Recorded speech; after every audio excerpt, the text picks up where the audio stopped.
Hello, I'm Bob Wilhelm, and I'm a storyteller. Today's session is on the monomyth, the place of the journey in storytelling. As I mentioned on an earlier video, there are three basic ways of filtering our experience of a story, and at the same time, three basic ways of structuring the story so that the world of the story itself, the metaphysics of the story, is created on one of these mythic themes. The first one being the journey, as described by Joseph Campbell. The second one being the conflict, as described by Claude Levi Strauss. And the third one being the process of moving from chaos to creation, as described by Mircea Eliade. So today we're going to look at the first one, Joseph Campbell's approach. Joseph Campbell, mythologist, American, and in the 1970s, 60s, 70s, 80s, very, very important in developing this idea that the mythologies of the world, the stories of the world, the rich, rich treasury of stories were important. They were important in literary ways, but important also to the soul, to the psyche. And though he wrote many, many books and created a number of interviews and videos, probably his most important book is actually one of his shorter ones, which is called Hero with a Thousand Faces. And here he goes into some detail about the mythic journey, the one story, the monomyth, monomythos, one myth, one story in Greek, that characterizes all stories, or all significant stories. And he himself, a scholar on James Joyce, for example, and a number of writers who were also crucial in shaping his view of the monomyth. Now, before I go through the steps of the monomyth, I want to suggest, and this is a very important part of this video, that there is in folklore a parallel description of how folk tales work that was developed by another scholar in a much earlier time, at the beginning of the 20th century. And that was done by a folklorist named Axel Ulrich. And Axel Ulrich's work was popularized in America in people who were studying folk tales through the work of Alan Dundes, the folklorist. And he kind of abbreviated and summarized Ulrich's rather long list of what he called the epic laws of the folk tale. The epic laws, Ulrich's epic laws. And there's a parallel between the two. And I want to tell you how I became aware of the parallel between the two. Back in the 1970s, late 1970s, I was teaching at Niagara University in upstate New York, and also deeply involved with the training program as a participant, the training program of the Gestalt Institute of Toronto. And in that institute was a woman who was a storyteller, and we became good friends, worked together a lot for a number of years, and her name was Joan Bodger, and a Canadian-American woman.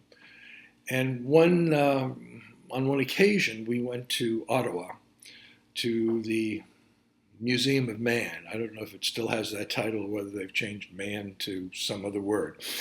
The Museum of Humanity. And there was a study done there. We were just told about the study by one of the people there on how people across Canada had told stories about their work histories, their careers, if you wish, their jobs, who they were as whatever it was from all parts of Canada, fishermen from maritime Canada to lumbermen to railroad workers, mine workers, on and on and on. And this project, which I think was initiated by the Museum of Man, as a national project, resulted in the insight that when people told their stories actually followed Axel Ulrich's epic laws of the folktale. So one conclusion from this, and I want to draw this conclusion, is that the way we tell our stories in life, given the opportunity, is patterned in some way on the same linguistic stuff, the same use of language that is exhibited in folklore. So the folktale will draw on the same principles of narration that your and my ordinary stories will draw on as we sit around, talk, reminisce, tell the stories of our adventures, of our lives, and so forth. So this confirmation of this reality, I think, is very, very important, because this is not only about folk tales, like Ulrich says, and it's not only about the great myths of the world, like Joseph Campbell says. It is about our everyday storytelling. It's how we shape our stories, and that's intimately connected with how we shape our lives. So to retell the story and to change the story of some significant events in our life is also to change our life. It's to change the memories, to change the way we present ourselves to others, and most importantly, to change our understanding of who we are based on a revision of our own story. So let's begin with this and go into Joseph Campbell. Joseph Campbell sketches the journey of the hero very clearly. One crosses a threshold, begins an adventure, meets help and opposition along the way, and eventually reaches a point where the goal of the journey, the treasure of the journey, is attained. And then the journey back begins. One has to take the achievement and bring it back to the everyday world. And this involves another series of steps in the process, usually some sort of reconciliation with one's enemies, or a reconciliation with authority figures. And again, there's help and hindrance along the way back as there was going out. And then crossing the same threshold again, back to the everyday. So you can do a schema on this and list a number of steps, so you can break them down into more detail or summarize them maybe even more succinctly than I did. But that's not really what's important about the process. What's really important about the process is that it is a very clear metaphor for life, for everyone who is on a journey. And it's a metaphor that is reflected not only in the great myths of the world, the great literature of the world as well, and in some ways perhaps even the history of the world. So Ulrich's connection with this is that his epic laws reflect and affirm some of Campbell's categories. They're slightly different, but they're working with the same material. So he says there's a formula opening and closing. The formula can be seen very briefly. For example, in the English language, you would say, once upon a time. In other languages, you would use another formula. In Hungarian, you would say there once was and was not. And then at the close, you have a similar formula. Maybe it's and they lived happily ever after. Maybe it is, and if they're not dead yet, they're still living, or it can be, there's so many formulas for opening and closing. This is a signal to the listener that we are stepping out of the ordinary and going into the world of the story. It gives the listener permission to suspend their disbelief, the willing suspension of disbelief that Coleridge spoke about in connection with literature. We have to do that. We have to step out of the ordinary in order to enter into the world of the myth, the story. just as when we face a dilemma in life, whether it's a personal dilemma, a technical dilemma arising from our work, we somehow have to step out of the ordinary that we are in to get a unique perspective on what the issue is, what the problem is, before it can be solved or resolved. So opening formula and closing formula can be very brief, but Ulrich says that they might also be a little more extended. You want to gently nudge the listener into the story. And so there might be an opening episode that kind of sets up the narration, a closing episode that kind of winds things down. We know that the story is just about ready to end, but loose ends have to be tied up. Again, this reflects exactly what Joseph Campbell is saying, a threshold. We cross over a threshold into another reality. Now, there are some differences that are very, very important between Campbell and Ulrich, but things that are very similar. So Ulrich emphasizes the single narrative line. The story, even though it may wander here and there, is following the thread. It's like Ariadne's thread that will lead you through the labyrinth. It follows a single narrative line. This is the journey itself. And Ulrich notices that there aren't disruptions in it. For example, there's no subplot. Subplot means literary. It means a much more complicated story that is not really part of our basic narrative. So you can't tell two stories at one time.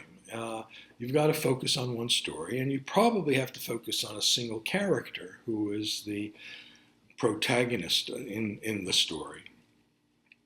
So things like a flashback, also, that's another of Ulrich's principle. You don't retrace your steps. You don't go backwards and say, oh, this is what happened earlier in the story. Now, when storytellers do that, and I do that when I forget an episode. So if I'm telling a long and complicated story and I forget a crucial episode, I've suddenly got to very agilely take the listener back to some part of the story that I have forgotten to tell them about. And I try not to make a big deal out of it, but to try to weave it in seamlessly so it doesn't break up their experience of the narrative as the listener. I mean, that's my problem. That shouldn't be their problem. So there's a single narrative line. There's no flashback. There's no subplot. As Campbell would say, it's the story of the hero, male or female, God or human, whoever the hero is going on this journey.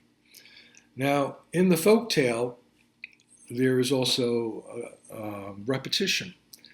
And that repetition is because it's not literary. If I read a literary story and I haven't been paying attention, I can turn the page back and go back to where I was attentive and pick the story up.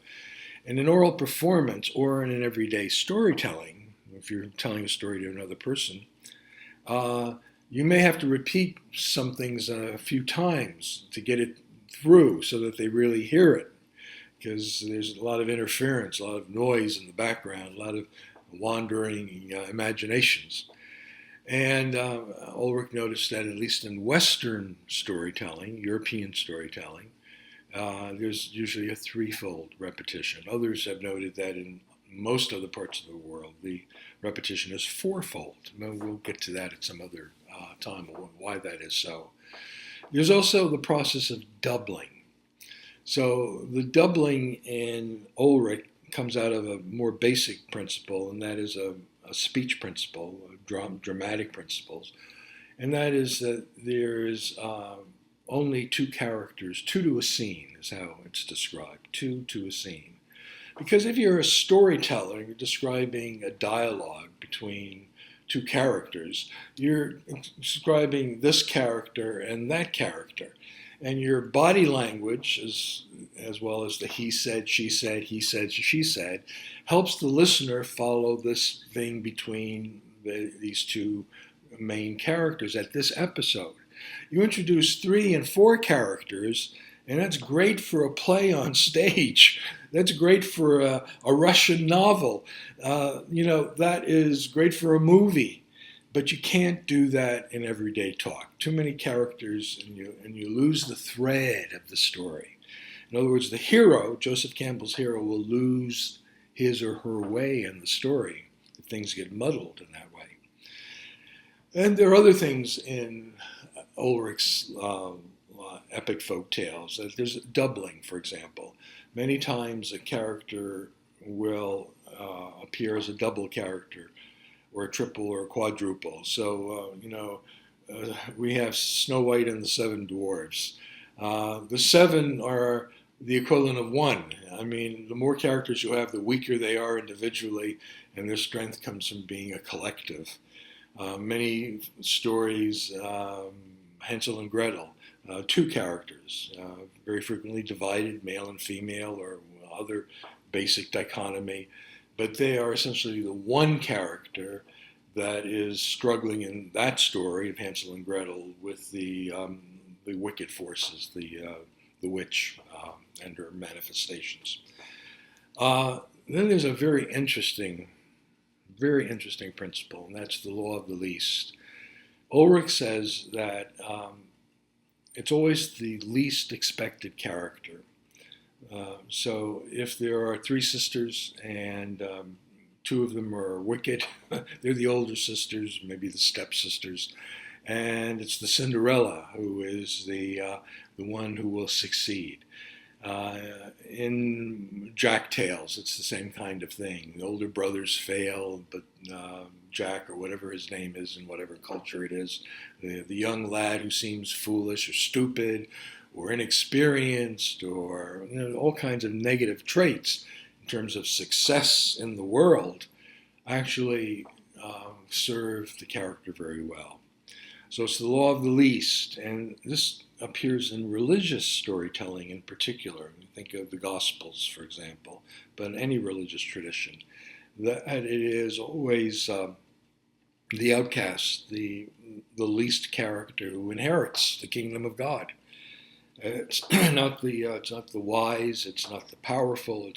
It's not those who win by the world's rules, but it is those who are shunned by the world, outcasts from the world, who ultimately receive the benefit, the gift of the story, life at the end. So this is a very, very basic story, and when we do a story like this with our own telling, and I'm going to end with this, we are essentially exploring. We are exploring the story. We are taking the journey with the hero of the story, with the man and the woman, the god, the goddess, who is the central character of the story.